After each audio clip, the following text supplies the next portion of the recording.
कानून लीकर रहनुमा राना सनाउल्लाह हमारे साथ मौजूद हैं। राना साहब बहुत शुक्रिया। राना साहब अब क्या करेंगे? मियां साहब की तो अब तकरीर नहीं दिखाई जा सकेगी, पैमरा ने पाबंदी लगा दी है, साथ ही मरियम नवाज कह रही है कि कोई मुज़ाकरात भी नहीं होंगे। कैसे आगे बढ़ेंगे आप लोग?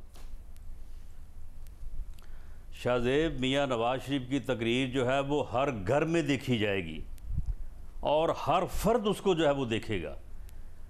अब उसमें इतना इश्तियाक और इतना इंटरेस्ट पैदा होगा कि जिस दिन भी हम ये ऐलान करेंगे कि हमारी मीटिंग है या मियां साहब ने ख़िताब करना है, तो आप ये देखिएगा कि ये पैमरा की पाबंदियां जो हैं ये धरी की धरी रह जाएंगी और ये मियां साहब की तकरीर अब हर घर घर पहुंचेगी, हर फर्द तक पहुंचेगी। उनका बयानिया, उनका असूली मौक़िफ़ और आज जो उन्होंने रास्ता कौम को दिया है, कौम को दिखाया है, वो तो घर घर पहुंच चुका है। उनका मैसेज तो आज भी पहुंचा है घर घर, कल भी पहुंचा था, 20 तारीख को एपीसी की मीटिंग के जरिए भी पहुंचा था। उस वक्त ये पैमरा कहाँ था? मगर तो ये कह रहा था कि वज़ीर-ए-आज़म की इजाज़त से हम दिखा रहे हैं इसको, मगर 20 तारीख को वज़ीर-ए-आज़म इश्तिहारी नहीं था। उस दिन तो दिखा रहे थे अपना उनको वज़ीर-ए-आज़म की इजाज़त से। बात यह है कि मियां नवाज शरीफ की असूली बात, उसकी सच्ची बात, उसकी खरी बात जो है ये हजम नहीं हो रही। मगर मियां साहब की उसूली बात का आज वज़ीर आज़म ने उसूली जवाब दिया है। वज़ीर आज़म ने कहा था कि मुझसे इस्तीफ़ा मांगा था जनरल ज़हीरुल इस्लाम ने, और ज़ाहिर इस्तीफ़ा ज़हीरुल इस्लाम से लेने की बजाय उन्होंने ले लिया मुशाहिदुल्लाह से। जब उन्होंने इस किस्म की बातें की, इमरान खान साहब कह रहे हैं कि मैं इस्तीफ़ा लेता, कि भाई मुझसे कैसे इस्तीफ़ा मांग रहे हो, किसी में हिम्मत है मुझसे इस्तीफ़ा मांगे? तो उसूली बात का उसूली जवाब दिया आज वज़ीर आज़म ने।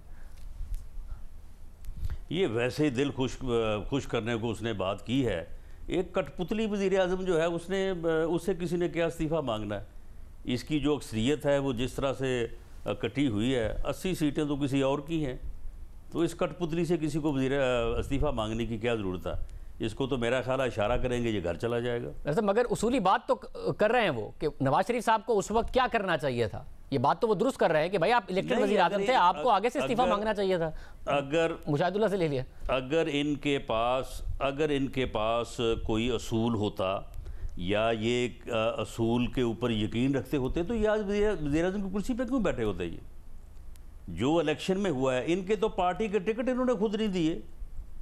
वो जो अपना जनूबी पंजाब महाज था, उनको किसने ला के इनसे पटे पहनवाए थे? यानी ये सारी चीज़ें पूरी दुनिया को पता है, पूरी कौम को पता है। और मियां नवाज शरीफ ने उस वक्त के हालात के पेश नज़र और अदारों से वो कभी टकराव नहीं चाहते थे। ये उनके ऊपर इल्ज़ाम गलत है कि मियां नवाज शरीफ की तरफ से जो है वो टकराव की पॉलिसी जो है वो अपनाई जाती रही है। उस वक्त उन हालात में जब ये कंटेनर पे चढ़े हुए थे और कंटेनर से किस तरह से छलांग मार के दोनों कज़न जो है ये भागे भागे गए थे आर्मी चीफ के हाउस। क्या करने गए थे ये वहाँ पे? कौन से मुज़ाकरात करने के लिए गए थे वहाँ पे? क्या कहने? नवाज शरीफ साहब ने ही कहा था ना आर्मी चीफ से, वहाँ पे जाकर मुतालबा किया था। नवाज शरीफ साहब ने कहा था आर्मी चीफ से कि इनसे डील करें, और आज इमरान खान साहब ने यह भी कहा कि मुझे राहिल शरीफ ने धरना खत्म करने को कहा था, मैंने नहीं किया। लेकिन उसमें जो है वो धरना इनको जो है वो देने के लिए किसने कहा था? जावेद हाशमी जो उस वक्त प्रेसिडेंट था तहरीक इंसाफ का, उसने जो इमरान खान साहब से मनसूब सच्ची बातें बताई थी, कभी उनका जवाब दिया है इन्होंने? ये किस तरह से ये कहते थे कि चीफ जस्टिस जो है वो हमारा बंदा आ रहा है और वो कह रहे हैं कि हम इस तरह से कर देंगे, आप इस तरह से करें।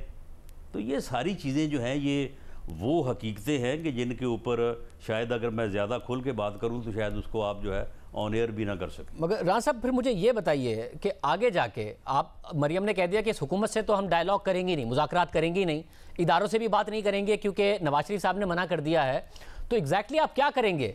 क्योंकि हुकूमत तो ज़ाहिर है आप पार्लियामेंट के अंदर भी नहीं गिरा सकते, सड़कों पर आकर भी कैसे गिराएंगे? इदारे इस हुकूमत के साथ खड़े हैं, आप क्या कर लेंगे फिर एहतजाज करके?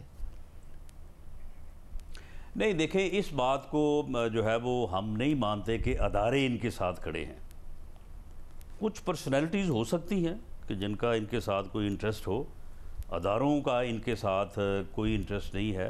अदारे ये समझते हैं कि इन लोगों ने इस मुल्क का बेड़ा गर्क कर दिया है, 2 साल में आम आदमी की ज़िंदगी इन्होंने अजीरन कर दी है, 2 साल में इस मुल्क की इकॉनमी जो है उन्होंने तबाह कर दी है, और अगर ये ज़्यादा अरसा और रहते हैं तो ये मुल्क को जो है वो किसी हादसे से दो चार कर देंगे। मियां साहब तो यही कहते हैं ना कि इदारे इनको लेकर आए हैं और वो इदारों को ही एड्रेस कर रहे होते हैं। जो स्पीच आज हम नहीं दिखा सकते, उस स्पीच में उन्होंने बार बार यही कहा है कि वो जवाब दें, इस महंगाई का भी वो जवाब दें। आज देखें, आज अगर आप मियां नवाज शरीफ की स्पीच जो है वो नशर कर सकते होते तो आज क्यों उसके ऊपर पाबंदी लगी है? आज सिर्फ पाबंदी लगने की वजह यह है कि आज फ़ौज को मियां नवाज शरीफ ने सिर्फ ज़ुबान से नहीं, हाथ उठा के 3 दफ़ा जो है वो सलाम किया है, सलूट पेश किया है, फ़ौज के शहदा को सलूट पेश किया है, फ़ौज के उन जवानों को जो सरहदों पे जाके हिफाजत करते हैं मुल्क और कौम की, उनको सलूट पेश किया है। फ़ौज के जवानों और अफसरों को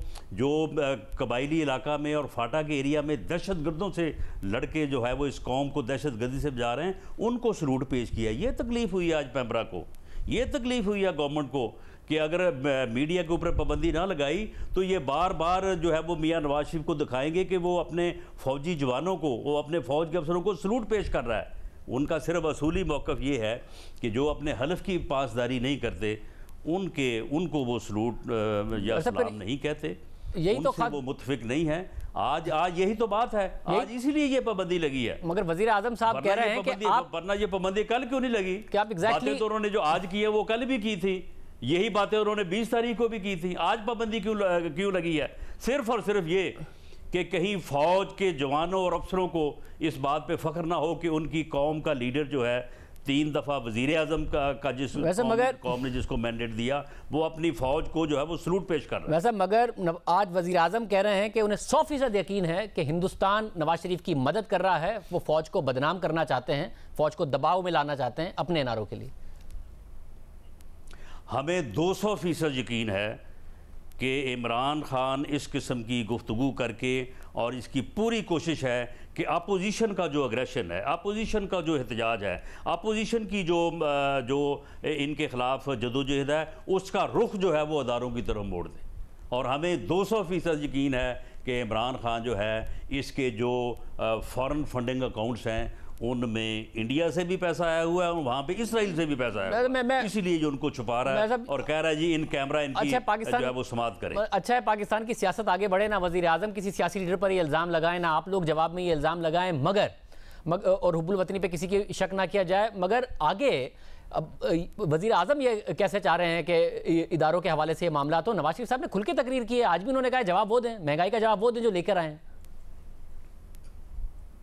लेकिन उन्होंने इनके लाने को, इस कठपुतली जो है वो सिलेक्टेड वज़ीर आज़म के लाने को उन्होंने किसी अदारे को इल्ज़ाम नहीं दिया है भाई। उन्होंने खान साहब अब मैं दिखा भी नहीं सकता, नहीं उन्होंने कहा कि इसको लाने वाले हैं। उन्होंने नाम लिए हैं, उन्होंने शख्सियात के नाम लिए हैं, उन्होंने किसी अदारे को मुर्ज़े सामने ठहराया। शख्सियात इदारों को तो उन्होंने इदारों को शख्सियात ही रिप्रेजेंट करती हैं ना किसी ना किसी लेवल पर। आज आप पार्टी को रिप्रेजेंट कर रहे हैं, नवाज शरीफ साहब कायद के तौर पर पार्टी को रिप्रेजेंट कर। अगर मैं पार्टी को रिप्रेजेंट कर रहा हूँ, पार्टी के असूल के मुताबिक, पार्टी की जो है वो पॉलिसी के मुताबिक तो ठीक है। अगर मैं ज़ाती तौर पे कोई ऐसी बात करूँ जिसका पार्टी की पॉलिसी से, पार्टी के फैसले से कोई तल्लुक़ नहीं है तो फिर पार्टी उसकी ज़िम्मेदार तो नहीं है। मियां नवाज शरीफ ने आज बाकायदा हलफ पढ़ के सुनाया है, तो राना साहब यहीं से तो ये जो है वो पैमरा को और हुकूमत को जो है ये मौत पड़ी है कि फटाफट इसको बंद करवाएं। राना साहब एंड रिजल्ट इसका यही है। आज मियां नवाज शरीफ ने अपनी फौजी जवानों को, अपने फौजी अफसरों को यानी हाथ उठा के सलूट और हलफ पढ़ने के अलावा और कोई नई बात नहीं की। बाकी सारी बातें कल भी हुई हैं, बाकी सारी बातें जो है ये उस दिन 20 तारीख को जब APC की मीटिंग थी उस दिन भी हुई है। राज साहब एंड रिजल्ट क्या है इसका? हुकूमत आपसे गिर नहीं पाएगी, और जब गिर नहीं पाएगी तो आप ना इदारों से बात करेंगे ना हुकूमत से मुज़ाकरात करेंगे, तो एंड रिजल्ट तो हुकूमत की मजबूती में नजर आएगा ना। 3-4 महीने आप कर लेंगे तहरीक, आखिर में हुकूमत और मजबूत हो जाएगी। ये आपको दिसंबर और जनवरी में जो है वो इंशाअल्लाह ताला, मैं कोई इनकी तरह जो है ना वो टॉल क्लेम या जो है ना वो बुलंद मांग दावे करने का मैं कायल नहीं हूँ। इंशाअल्लाह ताला दिसंबर और जनवरी तक जो है वो सारी सूरत हाल जो है वो आपको नज़र आ जाएगी। जो इस हुकूमत ने आवाम का, मुल्क का, कारोबारी लोगों का, दुकानदार का, मज़दूर का, मुलाजम का जो इन्होंने हशर नशर कर दिया है और जिस तरह से हर तरफ इन्होंने जुल्म और जबर का जो है वो माहौल कायम किया है, आप ये देखेंगे इंशाअल्लाह ताला कि दिसंबर तक जो है वो सूरत हाल बिल्कुल मुख्तलिफ होगी और आप ख़ुद इस बात को असेस कर रहे होंगे, गेस कर रहे होंगे कि ये हुकूमत जो है वो आगे नहीं चल सकती। राना सनाउल्लाह साहब हमारे साथ मौजूद थे। राना साहब बहुत शुक्रिया।